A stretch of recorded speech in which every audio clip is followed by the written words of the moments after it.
Welcome to the Ringer NFL Show. I'm your host, Sheil Kapadia. Today, we are talking about the numbers that explain the NFL after 1 month. And we've got my friend from the Ringer, Austin Gayle here. Austin, we've had many great conversations off mic in the past. I don't think any of them have been limited to like around 30 minutes. So I am a little concerned for you. What do you think? Are you up for the challenge today? Definitely. I talk fast. I think we can move through things pretty quickly. I'll try to keep it short. That's right. Austin, don't be listening to this one on 2x speed. If you're one of those Ringer NFL listeners out here, just normal speed, relax, take it all in, because Austin has some awesome nuggets that we're going to go over in this episode. All right, let's take a quick break. When we come back, we talk about the numbers that explain the NFL so far this season.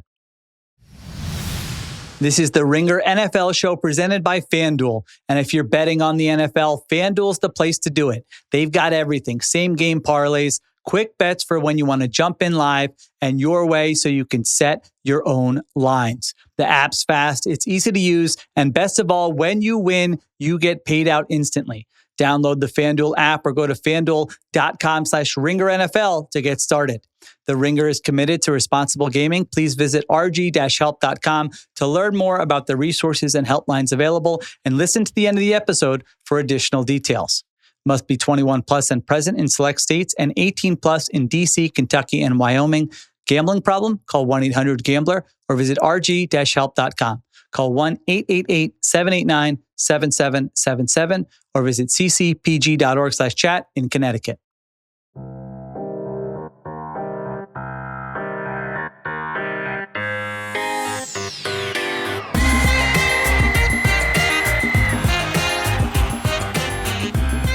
All right, we're back on the Ringer NFL Show. So, Austin, biggest news item in the NFL today, the Cleveland Browns make a quarterback change, benching Joe Flacco, going to the rookie Dillon Gabriel, our second quarterback benching of this season. What is the number? What is the analytical case for this move from the Browns' perspective? What do you think?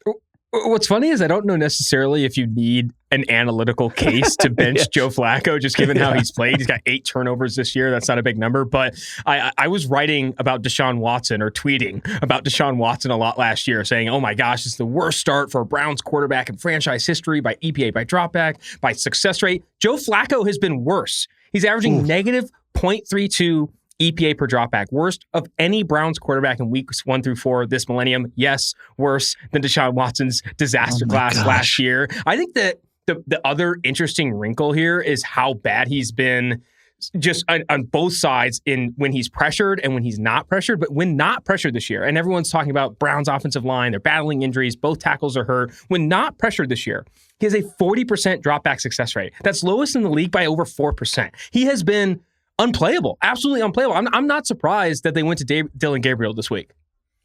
Yeah, you look at it, and certainly early in the season, it felt like he had some bad luck. Some of those interceptions, you're like, those aren't on him. Come on, is this a great supporting cast? And I do think we have to consider, what's this season even about for the Browns? They took a bunch of dart throws at quarterback. Joe Flacco, he's out.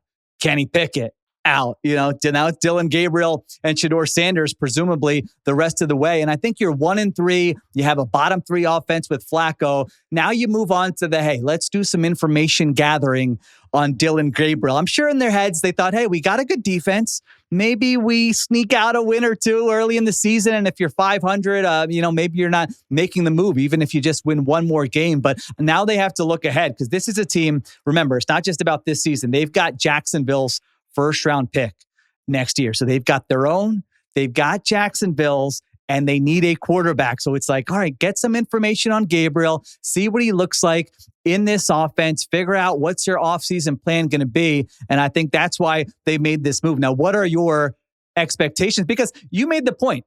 They sucked with Watson. They sucked with their other quarterbacks last year. They sucked with Flacco this year. The other variables haven't changed that much, Austin. I mean, the offensive line is worse, but it's like Kevin Stefanski, the wide receivers. At some point, it's just like, is this just a bad situation for a quarterback, or could a average quarterback lift up this group a little bit?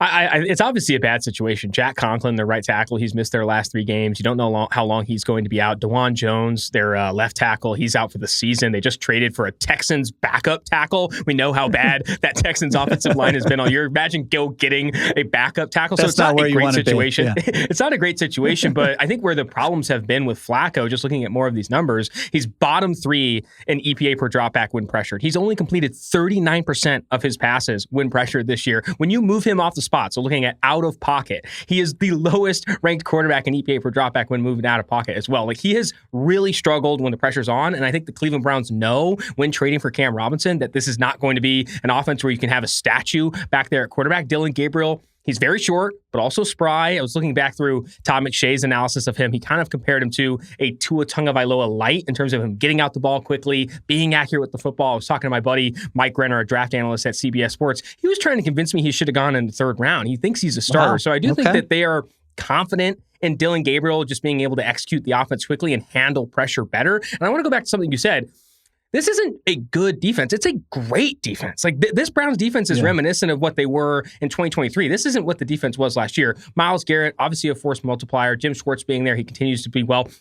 They are averaging, opponents are averaging 19.4 yards per drive against the Browns defense. That's the best in the league by almost 5 yards. They rank second in defensive success rate. Like, this is one of the best defenses in the league. I think that's part of the reason why they're making this decision. I think some of it is tackles are banged up. They're going to be more pressure. They need someone who can handle that and get the ball out quickly. And I think the other part of this, they just don't want to waste such a good defense right now. Yeah, and in that division, with the way things are going for the other teams, you can kind of talk yourself into, hey, if we can get average quarterback play, can we at least be in the mix here in December? So we'll see what that looks like. I mean, I've done the work on just like what an average rookie season looks like. An average rookie typically performs like the 25th or 26th best starter in the NFL. Now, obviously, there's variance there, and he was good in the preseason. I don't want to put too much stock in the preseason, but at the very least, and I went to some Eagles-Browns joint practices, it was like he knows what he's doing. Like, he is grasping the offense. He doesn't look lost out there. Can he just be kind of a point guard, get rid of the football, be a little bit better under pressure? When you were mentioning Flacco, Austin, I was thinking he must think like, man, when I came into the league, like, I was what a quarterback was supposed to look like. And now when my career is ending, nobody plays like me. You almost can't play in the league if you have his lack of athleticism right now. He's kind of spanned the different eras here. No, absolutely. I think some of those out-of-pocket stuff, right? I feel like quarterbacks now need to be able to handle pressure better, but also like just need to be able to create plays with their feet, and Joe Flacco isn't that. But Joe Flacco used to be, this big arm quarterback, accurate down the football field. He's one of the least accurate quarterbacks in the league, throwing 10-plus yards downfield. He's bottom 5 in success rate, throwing 20-plus yards downfield. He's 4 of 19 with 3 picks and no touchdowns. Like, he is not... Dillon Gabriel is not a great downfield thrower. He's not this like rocket arm quarterback, but Joe Flacco is not adding that for this offense. And you could say some of that is the supporting cast, but I don't know. I kind of like this skill group. I think they've gotten good play out of Quinshon Judkins. I think he's averaging 4.8 yards per carry. Their 2 tight ends and Njoku and the rookie Harold Fannin seem solid. Jerry Jeudy is still something. Like, there are pieces here. Your buddy Ben Solak, I saw him tweet out after the news that he thinks they could go 500 rest of the season with Dillon Gabriel. I think that's a testament to how good this defense is, how good some of these skill players are. It's not as simple as like, oh my gosh, like this is an untenable situation. Any quarterback playing here is going to struggle. I really do think they're going to get better play out of Dillon Gabriel offensively, and I think it's going to use that defense a lot more. All right, settle down, Solak, 500. I'll send him a text after we're done recording here. I don't know about that. Settle down. All right, what's the next one? So we got to the Browns. What is the next number that you feel like is a good reflection or an interesting number from the first month of the season? I feel like it doesn't really explain the season as much as it explains kind of my heartbreak as a longtime Raiders fan, an Oakland Raiders fan that has followed the team to Las Vegas. I've said that if they change the jerseys or the name, I might abandon ship, but I have to stick with them even going to Las Vegas. But this is Ashton Jeanty, who had a big game against Chicago, best game of his career, obviously, over 170 yards rushing. He has been contacted at or behind the line of scrimmage on 66% of his runs. Highest rate in the league. He's second to last in yards before first contact per attempt. Yet, he's 4th in the league in yards after contact per attempt, second in the league in total force missed tackles, and tied for second in runs of 10-plus yards. What he's doing, and you want to talk about untenable situations, like what he's doing behind this Raiders offensive line that we can get to later and how Pete shook it up and all this stuff, like what he's doing behind this offensive line with a passing game that has struggled since week 1 after playing the Patriots. Geno Smith looks blind out there. He's got 7 picks, most on the year. Oh, my God. Danny Heifetz of the Ringer Fantasy Football Show has this running joke how he'd rather have Cam Scadaboo over Ashton Jeanty. I think he's absolutely asinine and crazy. Jeanty looks the part of the kind of player that you draft in the top 5, top 10. He's second behind Bijan Robinson in forced missed tackles this year. He's just playing in an all-time bad situation that I don't think you really get the value of Jeanty until he's playing behind a better offensive line. But I think it's just insane that the Raiders, after last year having one of the worst rushing offenses of this millennium, didn't really change anything along the offensive line and now are running into those same issues with Ashton Jeanty. I will buy everyone's Ashton Jeanty stock. I mean, I thought last week, it's like the alien test. Last week, I thought if you were watching that Raiders-Bears game and you're just like, who are the best? You'd be like, Max Crosby. He definitely looked like one of the best. But offensively, Jeanty looked better than everyone else on the field. When he just needs a little, he doesn't need elite blocking. It was so clear that when he gets a little bit of room or there's an opportunity to get skinny in the hole and make a guy miss or break a tackle, he was doing that over and over and over again. He was doing it as a receiver. He was doing it as a rusher. I thought he looked awesome last week. And it took a couple games. To your point, it's not his fault. And, I was even filtering more for running backs who have had at least 50 carries, Austin. And I looked at the same numbers you did. And I was looking at yards before contact. Running backs with at least 50 carries, if you look at the last 10 years, this is the lowest yards before contact of any back in the last 10 years. That's 660 running back. That's how bad it is. I mean, it's bad. 660 out of 660. It's almost to the point where it cannot stay this bad. It's never stayed this bad for a running back. So yeah, I'm bullish on him. He's doing all the stuff you feel like it's always hard to control, a running back situation. It's what do they do? What's the situation? The stuff he can control, I feel like it's really good. But you're right about the offensive line. Now, you're a Raiders fan, so I'm sure you've been on a Reddit or whatever. What is going on with Pete Carroll's son has become a target there, and it's like they're switching guys. Give me the gossip on the Raiders offensive line, because we have not gone over this on the Ringer NFL show. I just want to say the last time Pete Carroll and his son, the offensive line coach, worked together, it was with those early teens Seattle Seahawks offensive lines, those ones that were bottom in the league by pretty much every metric, highest pressure rate allowed by any metric. That's the other thing too. It's not just in the run game. Geno Smith is under pressure, I think, at the second highest rate of any quarterback in the league. And you said maybe it gets better.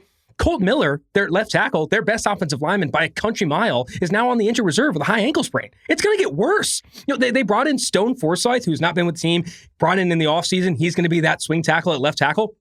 This is going to get worse. It's going to get ugly behind this offensive line. I think the other piece that everyone's talking about now is last year, Jordan Meredith, who's now the center, was playing left guard. Dylan Parham was playing right guard, and Jackson Powers-Johnson, the rookie from last year, now second-year player out of Oregon, was playing center. They completely flipped it. Dylan Parham's now playing left guard, Jordan Meredith's playing center, and Jackson Powers-Johnson is in a competition with veteran Alex Kappa to play at right guard.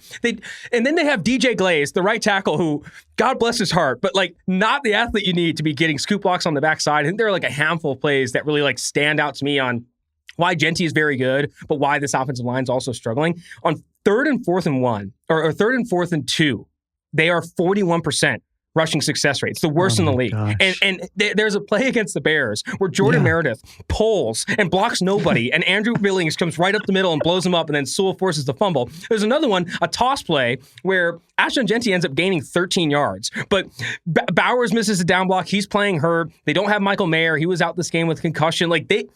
Ian Thomas, their veteran tight end, missed a block. Looked like he was pass blocking on one of these run plays. They look poorly coached, out talented in every single week. And yes, does it get better? Maybe. This screams to me the situation they had with Josh Jacobs. Oh man, this guy looks good. Ooh, not in a good situation. And immediately he goes to another team and he's better. People forget Ashton Jeanty wrote a letter to the NFL saying he could be like Saquon Barkley on the Eagles. Buddy, that's not happening on the Raiders, okay? The Raiders' offensive line is not the Eagles' offensive line. I think that's exactly right. Ultimately, Ashton Jeanty is not going to be worth the value of that top 5 pick until he's actually running behind even just an average offensive line, let alone something like what the Philadelphia Eagles have had over the last few years.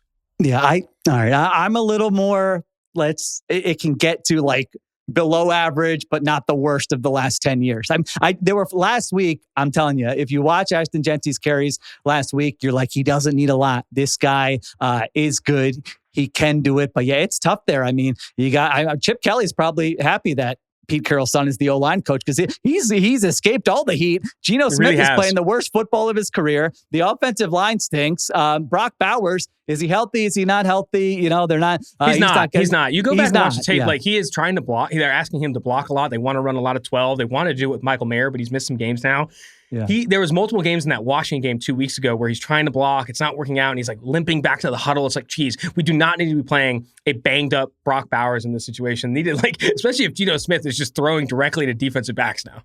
And you don't need him to block. Also, I would say, like, all right, yeah. I know you can't totally, you don't want to make it predictable with what you're going to do, but yeah, you need a pass catcher. If that part of his game is still available to you, then don't get him out there blocking. So I'm with you. I mean, that game last week, I felt like they outplayed the Bears, but then you're like, well, 4 turnovers and a blocked field goal.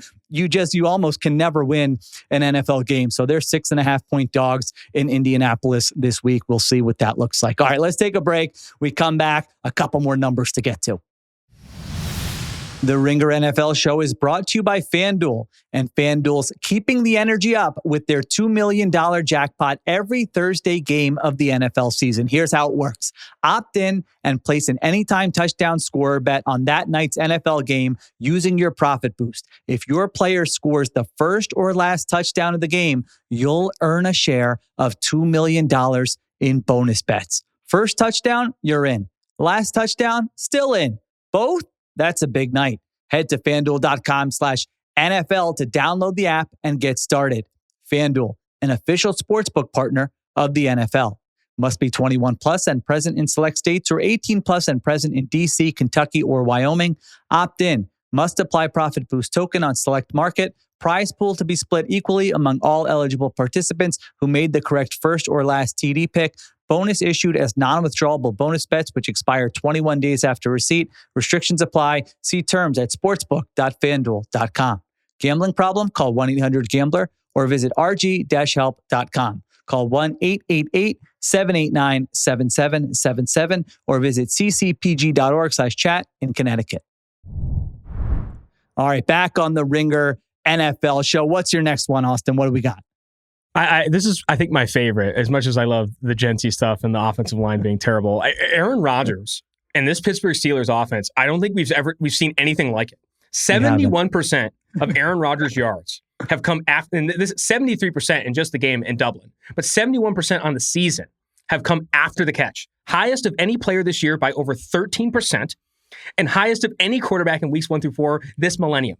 He's got the fastest time to throw in the league, fastest of his career. He's got the lowest average depth of target in the league by almost a full yard. They're using DK Metcalf in a completely new way. Like, they are playing, I think, a style of offense that Rodgers, at 41 years old, surprisingly older than Joe Flacco, needs to play because he doesn't want to get hit, can't move with his feet anymore, like just can't extend plays. Like, he needs to get the ball out fast. That when they go against better teams, because I think their schedule to start the season has been like very underratedly easy, they go against better teams, like even that Browns defense that they still have to play twice. I know the Ravens defense isn't what it was, but like as they got the Chargers later on the schedule. I think we're going to see like really, I was hearing, I think you're going to see how much the Steelers offense is fake when you start to go against more playable defenses, because they're 3-1 to start the season. It's probably exceeding people's expectations. I know some people thought the streak was maybe going to end for Mike Tomlin and the winning record, but like, I don't know if this I was style one of those people. I'll just listen. If you listen to the show, I don't know if Austin was subtweeting me or what.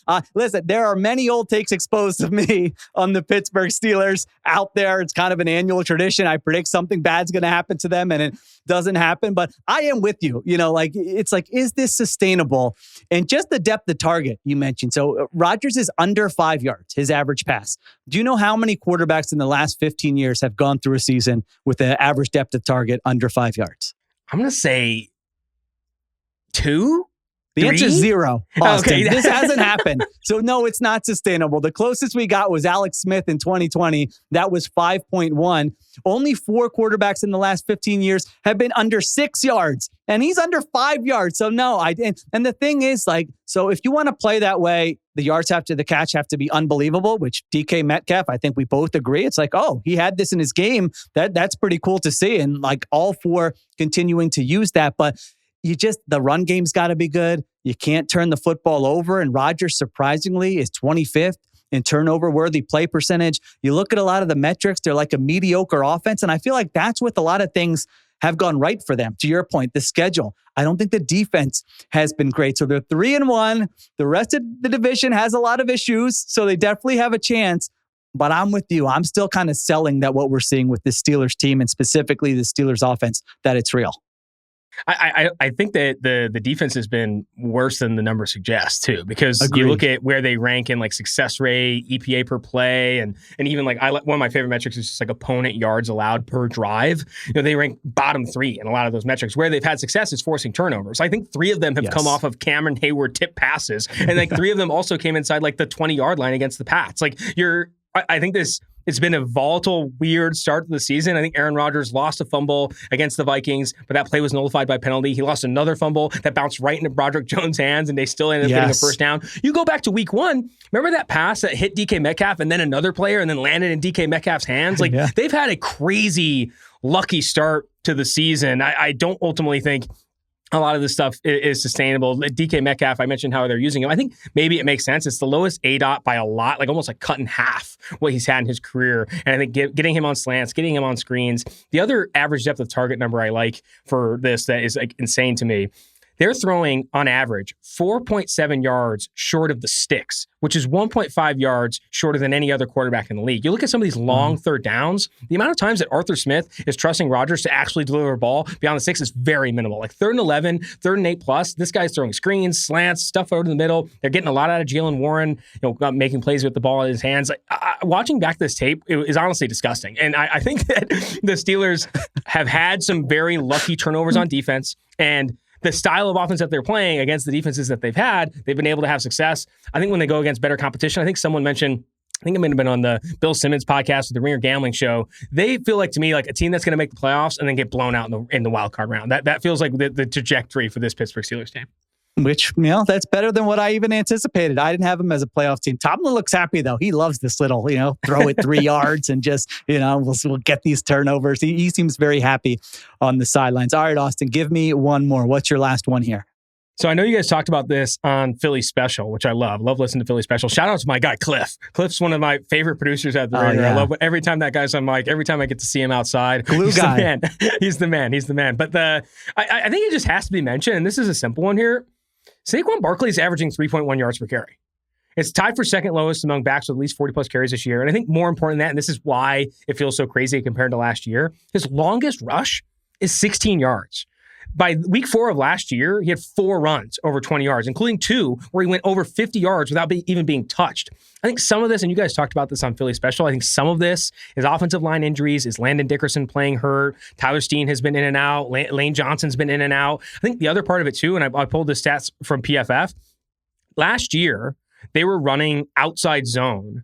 I think 12% of the time in weeks 1 through 4, they're running a lot more inside zone. This year, 40% of runs have been outside zone. And when you look at and you watch back the tape, like it just has not been there. I think it's not been there. They've been running less gap stuff, running less counter stuff. It's been less multiple. And Patullo has been, under fire, the offensive coordinator for the Eagles, for some of the passing game stuff. But I also think the run game stuff has been less creative, more outside zone. It's clearly not working. The offensive line, there's a lot of, usually when you see a player like Saquon Barkley, who I don't think necessarily has like lost a step or is washed by any means. I think some of the workload stuff, maybe it makes sense that like you're taking a step back there, but I don't really see that. I think to me, predictable offensively, and the offensive line isn't playing like what it was before. I love that number on outside zone. I didn't know that. That's one of those where like we've talked about it anecdotally on Philly Special, because it's like, man, they are running a lot of outside zone. 2 weeks ago, I don't think they had any gap runs the entire game. And that makes sense to what my eyes are seeing. I think they need to get to more downhill inside running. But to your point, and I don't know that people have caught on to this yet, their offensive line is not nearly the same offensive line as last year. I don't think it's bad. I think it's above average. I think it's good. But the interior specifically, Landon Dickerson, left guard, he had an injury in the summer, came back, hasn't looked like the same guy. Cam Jurgens, he had surgery in the offseason, came back, hasn't looked like the same guy. Tyler Steen, the right guard, he's starting for the first time. Those guys haven't looked, they've been okay, but they have not been great. They certainly have not been dominant. Their tight ends are getting ragdolled in the run game. Kapadia is in they're putting him in a bad place every week. I don't really understand what they're doing with that. He can't block guys. Yeah, they keep putting him out there to block. They run condensed sets and, 2 tight end sets, and he's getting thrown around. That's been an issue. Saquon and blitz pickup has not been good, so that hasn't all been the offensive line. Some of those numbers you mentioned in terms of pressure rate for Jalen Hurts. So yeah, it's funny. It feels very unsettled in Philadelphia, and the team has won 18 straight games with Jalen Hurts when he starts and ends a game. So people are like, how much are we allowed to complain about this? But yeah, the offense, the run game has not looked the same. They haven't had the explosive runs, to your point. And we know the issues in the passing game. They did not complete a pass in the second half last week. So there you go. I do think that a lot of this stuff can change, right? A lot of this stuff can change with one big Saquon Barkley run or whatever. But when you look at the yards before first contact numbers too, 2.74 yards before first contact for Saquon Barkley in weeks 1 through 4 last year. That number is under a yard this year. And I think it's also showing up in the passing game on quick throws made within 2.5 seconds of the snap.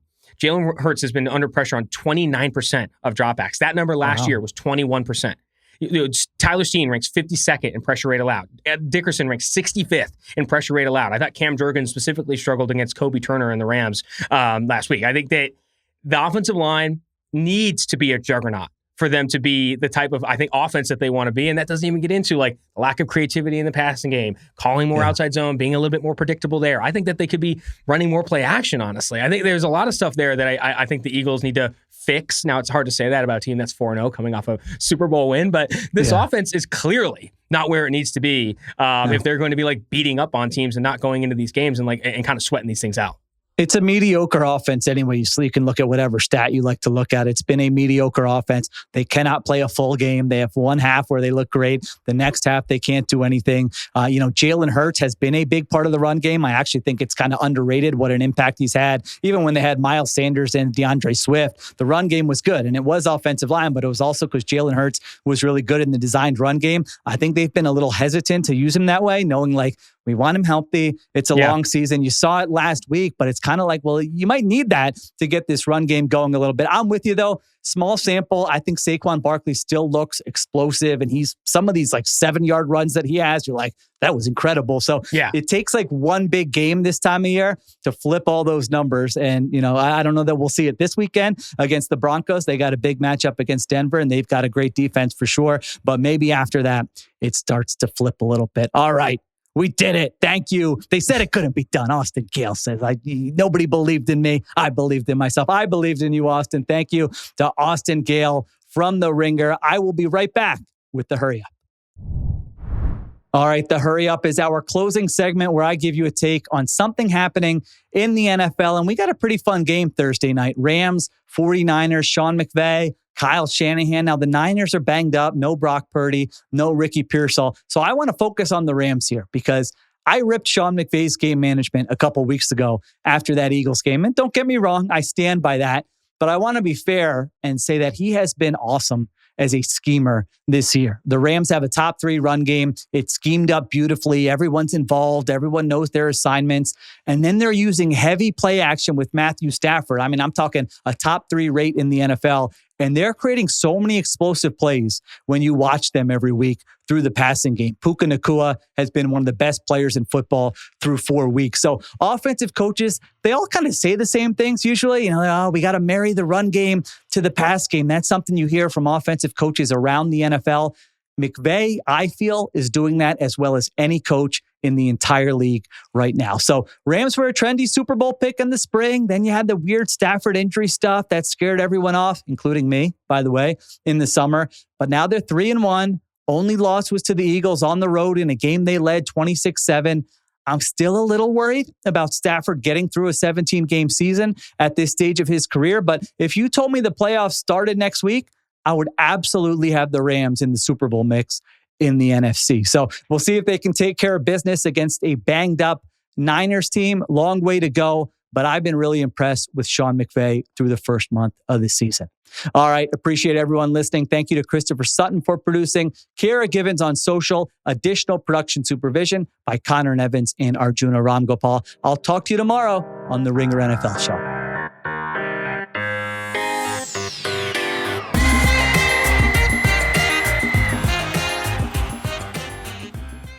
Must be 21 plus and present in select states. For Kansas, in affiliation with Kansas Star Casino, or 18 plus and present in D.C., Kentucky, or Wyoming. Gambling problem? Call 1-800-GAMBLER or visit rg-help.com. Call 1-888-789-7777 or visit ccpg.org/chat in Connecticut or visit mdgamblinghelp.org in Maryland. Hope is here. Visit gamblinghelplinema.org or call 800-327-5050 for 24/7 support in Massachusetts or call 1-877-8-HOPE-NY or text HOPE-NY in New York.